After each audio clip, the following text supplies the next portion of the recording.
죽음은 나와 상관이 없다고 생각하지만은 이 세상에 죽음을 피해갈 사람이 누가 있겠습니까? 아무도 없습니다. 그런데 그 죽음이라는 것은 내가 정한 때 오는 것이 아니고 내가 정하지 않은 때, 내가 전혀 알 수 없을 때 갑자기 내게 닥치는 것이 죽음입니다. 그래서 우리가 그 죽음 후의 삶에 대해서 항상 준비를 하고 그리고 사는 사람이 정말 지혜로운 사람이라는 것을 여러분 꼭 믿으시기 바랍니다. 천국은 아버지의 집입니다. 천국이라는 나라는 미국, 영국이라는 나라가 있듯이 천국은 하늘나라, 저 우주 바깥의 하늘에 지금 예수님이 가 계신 그곳, 예수님께서 이 땅에서 예수 믿는 자녀들이 살도록 집을 짓고 계신 바로 그곳이 우리가 나중에 살게 된 영원한 아버지의 집 천국입니다. 천국 하늘나라죠. 하늘나라 글자대로 풀어도 하늘나라입니다. 우리가 갈 종착역은 바로 거기라 그래서 거기에 가기 위해서 우리가 지금 살아가고 있다는 사실을 여러분 꼭 명심하셔야 됩니다. 근데 얼마나 다행인지 몰라요. 그곳에 가는 것은 내가 노력해서 가는 것이 아니고 예수님께서 우리가 그곳에 들어가 살 수 있도록 우리의 모든 죄를 예수님 당신의 몸을 희생시키셔서 우리를 그곳에 데려가도록 은혜를 베풀어 주신 겁니다. 예수 그리스도의 은혜로 우리가 천국에 들어가서 살 수 있는 자격을 갖추게 된 거예요. 자, 그래서 우리가 그런 걸 생각하면서 내가 가서 영원히 살게 되는 것은 지금 예수님이 계신 그것이구나. 그런데 예수님께서 우리를 갖다가 데리러 오신다는 거예요. 천국 가는 것도 우리의 실력으로 가는 것이 아닙니다. 천국 가는 것도 예수 그리스도 대속의 은혜로 우리가 가는 것이고, 또 천국 가는 방법도, 가는 과정도 우리가 무슨 달려서 가는 것이 아니라 예수님이 우리를 데리러 오셔야지만 우리가 천국에 갈 수 있다는 거예요. 그러니까 이제 우리가 이 땅에서 천국 갈 수 있는 자격을 예수 그리스도의 은혜를 믿어서 우리가 획득을 했으니까 이제는 우리를 천국으로 데려가시는 예수님의 재림을 소망하는 자가 정말 믿음의 사람이라는 것을 여러분 꼭 아시기 바랍니다. 데리러 오시는 분이 있어요. 그분이 바로 예수 그리스도예요. 여러분 가만히 생각해 보세요. 하나님께서 이 세상에 죄인을 구원하기 위해서 독생자를 보내신다고 하시는 그 많은 약속들을, 그 약속을 하나님은 지키셨습니다. 그래서 2000년 전에 그 베들레헴에 예수님이 아기로 오셨고, 그래서 예수님이 이제 3년 동안의 공생애를 통해서 우리들의 모든 죄와 저주를 다 대속해 주셨습니다. 하나님께서 우리를 구원하기 위해서 아들을 세상에 보내신다고 하신 약속은 하나님 입장에서는 그걸 피하고 싶은 약속이에요. 왜? 예수님이 이 땅에 우리 대우받으러 오는 것이 아니라 처참한 모습으로 이 땅에 와서 죽어야지만 되는 그런 약속이거든요. 그런데 하나님께서는 그 약속도 하나님이 지켜주셨어요. 그리고 예수님은 그 뜻을 다 이루시고 하나님 보좌 우편 천국에 올라가셨습니다. 그곳에서 이 땅에서 예수를 믿을 자녀들의 집을 예비하고 계시고, 그리고 때가 되면은 우리를 그곳에 데려가기 위해서 예수님이 다시 오신다는 거예요. 이걸 예수님의 재림이라고. 그런데 예수님이 초림하실 때는 대우받지 못하고 처참하게 희생하고 그렇게 죽어야 되는 그런 모습으로 오시는 약속이었지만은 이제 우리를 천국으로 데려가기 위해서 다시 오시는 예수님은 그런 모습으로 오시는 것이 아니라 이번에는 왕의 왕으로 오시는 겁니다. 왕의 왕으로 오시는 거예요. 여러분 생각해 보십시오. 이 땅에 우리를 구원하기 위해서 처참하게 죽기 위해서 오신다고 하신 약속도 하나님이 지켜주셨는데, 왕의 왕으로 오신다고 하신 그 약속을 하나님이 이루지 않겠습니까? 왕으로 오시는 거예요. 왕으로 오셔서 이 땅에서 예수를 믿고 천국을 소망하는 우리들 갖다가 하늘나라로 데려가기 위해서 왕으로 오신다는 거예요. 그래 당연히 여러분 왕으로 오시는 약속을 하나님이 당연히 지키시는 거죠. 아멘? 자, 그걸 지키신 예수님께서 그걸 미리 말씀하셨어요. 오늘 보면 17장에도 이렇게 마태복음 24장에도 말씀하셨는데 예수님께서 내가 반드시 다시 온다. 다시 오는데 다시 올 때는 내가 도적같이 오마 그랬습니다. 도적같이 온다는 것은 예고 없이 오신다는 말입니다. 너희가 전혀 예상하지 못했을 때 내가 너희를 데리러 간다 그랬습니다. 데살로니가전서 4장 13절 18절에 보면은 예수님께서 그때 다시 오실 상황에 대해서 자세히 말씀하고 계십니다. 예수님이 이제 우리를 데리러 오시기 위해서 대로 오실 때 5장 1절로 6절부터 뭐라고 말씀하시는 거 아니? 예수님은 우리를 데리러 올 때 아무도 모르게 데리러 오시지만은 이 땅에서 구원받은 빛의 자녀들에게는 그것같이 오시지 않는다는 거예요. 다시 말하면 빛의 자녀들에게는 예수님이 오실 징조를 보여주시겠다는 거예요. 그러므로 너희들은 그 징조를 보고 깨어서 예수님의 재림으로 너희들이 기다리라 준비하라 이렇게 말씀하신 겁니다. 그런데 예수님께서 그때 나타나는 징조를 말씀하시면서 두 가지 이야기를 하셨어요. 오늘 본문에 보니까 이제 노아의 때 이렇게 말씀하고 계십니다. 노아의 때. 그러면 노아의 때 어떤 상황이 있길래 예수님이 세상을 홍수로 심판하셨나? 창세기 6장 1절에 보면요. 그때 어떤 일이 벌어졌는가 하니 하나님의 아들들이 사람의 딸들의 아름다움을 보고 각각 자기 아내로 삼는지라. 그러니까 하나님의 아들들이 사람의 딸들의 아름다움을 보고 자기 아내로 삼았다는 거예요. 근데 그때부터 이제 하나님의 신이 영원히 사람과 함께 하지 아니하고 그때 사람들의 죄악이 너무나 가능해서 하나님은 사람 죄성을 한탄하실 정도라고 했습니다.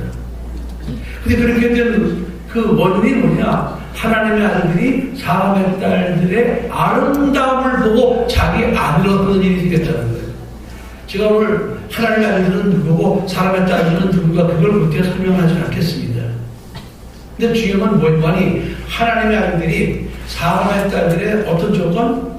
아름다운 조건을 보고 자기 아내로 삼는 일이 일어났는데 그 결과 세상에 죄악이 가능해졌다는 거예요. 그래서 하나님은 세상을 보시면서 세상 지셨음을 한탄하시면서 세상을 홍수로 심판하시게 되는데 예수님 오늘 말씀하시기를 마지막 때 노아의 홍수로 심판하던 때처럼 할 것이다 이렇게 말씀하셨습니다.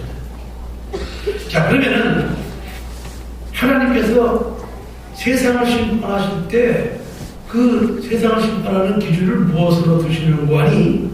하나님의 창조의 섭리에 도전하고 하나님의 창조의 섭리를 거스리는 죄악이 일어날 때 하나님은 그때 끝을 보시는 겁니다. 창조의 섭리입니다. 자, 여러분, 하나님께서 사람을 만드셨죠. 사람을 남자와 여자로 만드시고 하나님의 형상과 모양대로 만드셨습니다. 그리고 하나님은 그 사람 속에 생기를 불어넣어주셔서 생명, 영원히 사는 존재가 되게 하셨어요. 그 이유는 뭐예요? 아니, 하나님이 예수 그리스도 안에서 예수 믿는 많은 자녀들과 함께 천국에서 영원히 살기 위해서 하나님과 똑같이 닮은 우리들을 만드셨고 또 우리가 하나님처럼 영원히 살 수 있도록 생명되게 하신 겁니다. 하나님은 사람을 남자와 여자로 만드실 때 그 조건을 맞춰서 만드신 거예요.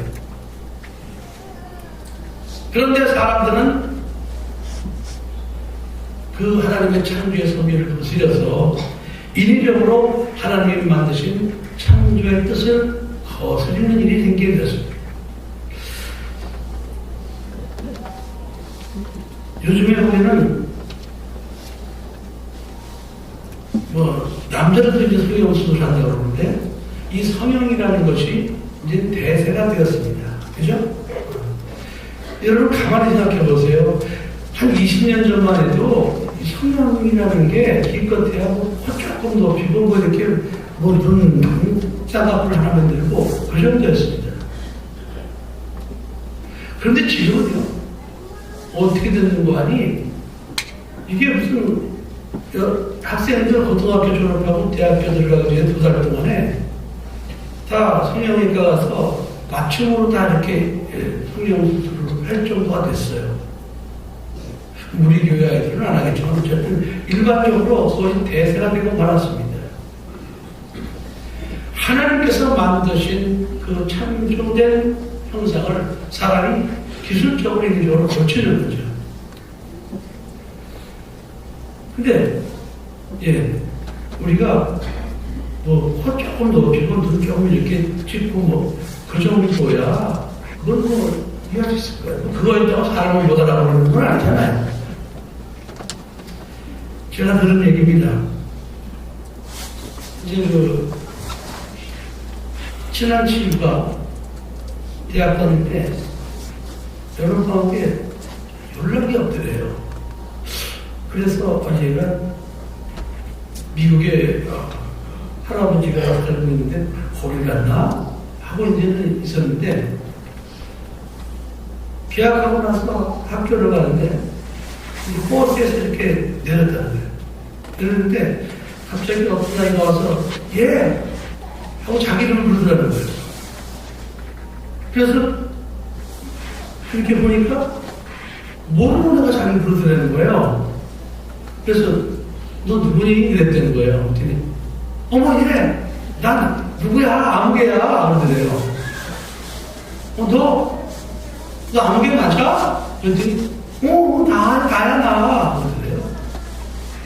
그래 보니까 완전히 다른 애가 되더래요.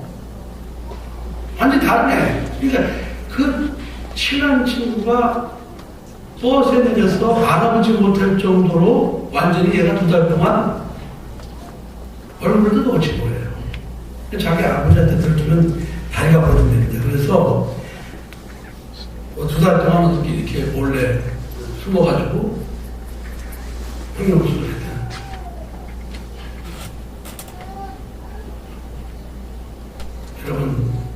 여러분은 절대로 그 정도까지 하면 큰일 납니다. 나중에 천국 가서 예수님이 문 앞에서 너 누구냐? 난 너를 이렇게 만들어내버리지 않아서 누구지? 못 알아보시면 큰일 납니다.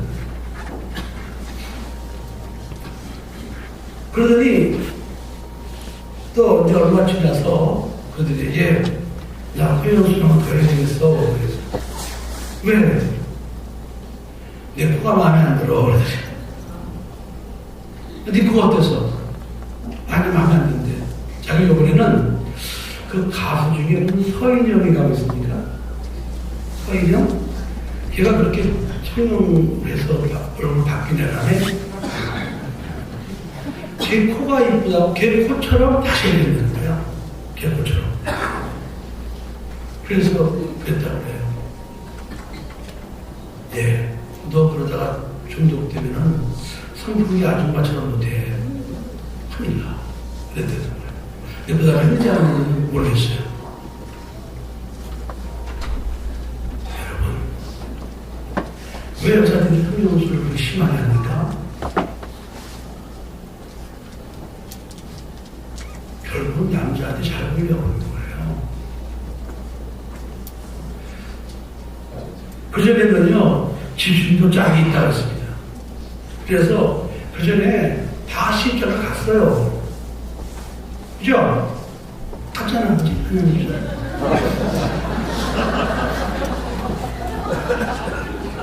다 간다고요. 가는데, 아니, 우리 한국 집사가 처녀한테 굉장히 이뻤어요. 사진 봤는데, 꽤 이뻤더라고요. 간단 말이죠.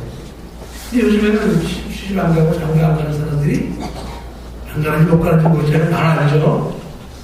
근데 이제 여자가 이쁘면 모든 게 용서가 된다네. 이게 남자들이 보는 눈이거든요. 그리고 여자들이 이쁘면 용서가 된다니까 막 뜯어고치기 시작하는 거죠. 지금 대세가 되었습니다. 근데 이런 상황이 여자가 아름다워지려고 막 길을 쓰는, 그래서 완전히 다른 사람이 되어버리는, 사람을 못 알아볼 정도 되는 문제가 아니에요. 문제잖아요. 뭐 조금 손대는 거야. 근데 너 사람 못 알아볼 정도는 아니잖아요. 제가 이런 설교를 하면요, 제일 싫어하는 사람이 있습니다. 누군지 아세요? 제 아내가 제일 싫어요. 자기는 설명도 안 했으면서 제일 싫어요. 왜 싫어하는 거니? 여보, 우리 교회에도 성경수를 하는 사람이 많은데 당신이 그런 설교를 하면은 시험 불문 들어가라고 설교를 하냐고 나한테 제발 그 소개 좀 하지 말라고 하루 사정을 합니다. 그러나 우리 교회는 못 알아볼 정도로 하는 사람은 없어요. 얼마나 다행이에요.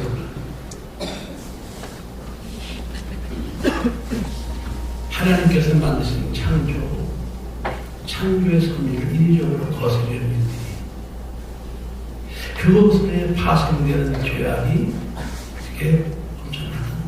그래서 하나님은 홍수로 세상을 심판하셨는데 예수님께서 심판대 상황에 대해서 바로 그것도 지적하셨습니다. 또 한 가지는 뭐예요? 창세기 19장에 소돔과 고모라 성을 불과 유황으로 심판하셨습니다. 이 두 천사가 소돔에 갔어요. 소돔에 거기 아브라함의 조카 롯이 살고 있었습니다. 그런데 그 두 천사가 그 롯의 집으로 들어갔는데 그 소돔에 사는 많은 남자들이 젊은이건 늙은이건 할 것 없이 그걸 봤어요. 그래가지고 그 롯의 집에 쳐들어가서 너희 집에 들어간 남자들 내놔라 이거예요. 나는 내놔라. 왜 내놓으라고 그러냐? 그 소돔이라는 동네는 동성애, 동성애가 막 창궐했던 것입니다. 내놓으라. 우리가 그와 상관하니까 정말 상관할 때도 상관. 그래서 롯이 사정을 합니다. 그러지 마라. 이 사람들이 그러면 안 된다. 너희들 정말 하고 싶으면 내 딸 둘이 있는데 내 딸을 내가 내어줄게. 그랬더니 딸 필요 없어. 그 남자들 내놓으라는 거예요. 남자들이 와서. 그래서 천사들이 밖에서 소란피를 난 사람들의 눈을 어둡게 해서 이제 그들이 문을 찾지 못했다 이렇게 말하고 있습니다. 동성애가 창궐했다 이 말입니다. 동성애. 근데 지금 오늘날의 현실을 보십시오. 세계적으로 동성애 광풍이 불고 있어요. 동성애가 합법적으로 인정되고 있습니다. 이제 우리나라 마지막 보루예요. 그런데 벌써 우리나라는 서울시청에서 퀴어 축제라고 해서 이 동성애자들이 벌금 대낮에 벌금 받고 막 돌아다니고 난리를 치고 있습니다. 이제 올해는 어쩌면 동성애법이 통과될지도 모릅니다. 하나님은 남자가 부모를 떠나 여자와 연합하여 한 몸을 이루도록 결혼의 법칙을 만드셨어요. 이것이 창조의 법칙입니다. 그런데 인간들이 하나님의 창조의 법칙을 다 뒤로하고 이게 동성애를 통해서 죄악을 저지르고 있습니다. 이제는 이것이 벌금 대낮에 전면으로 드러났어요. 법적으로 보장받는 시대가 되어가고 있습니다.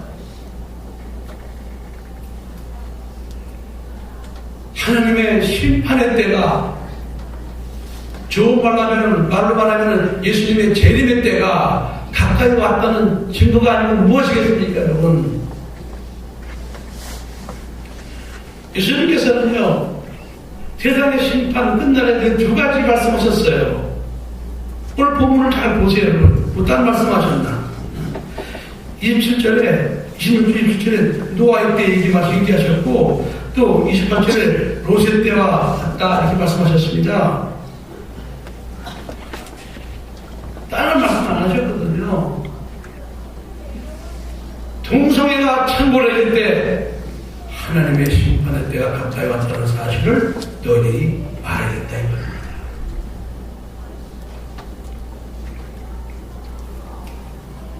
그러면서 롯의 편을 생각하라고 했습니다. 롯과 그 아내와 두 딸이 아브라함 때문에 도를 받습니다. 근데 하나님이 그들에게 말씀하시죠. 이제 소돔과 고모라가 불과 유황으로 심판을 받을 텐데 절대로 도망가면서 떠나가면서 뒤를 돌아보지 말라고 했습니다. 하나님의 말씀, 약속이죠. 근데 롯의 처가 도망가다가 궁금한 거예요. 왜 궁금해요? 거기 세간이 있고 거기 집이 있고 살림이 있는데 궁금한 거예요. 그래서 돌이켜보는 순간에 소금기둥이 되고 말았습니다. 여러분, 우리가 살아가면서 세상 것이 아무리 좋아도 하나님의 말씀보다 더 좋으면 안 된다는 겁니다. 돌아보지 말라고 그랬으면 돌아보지 말아야 되는 거거든요. 이유가 없는 거예요. 그런데 돌아왔잖아요. 왜 돌아왔어요? 네, 세간들.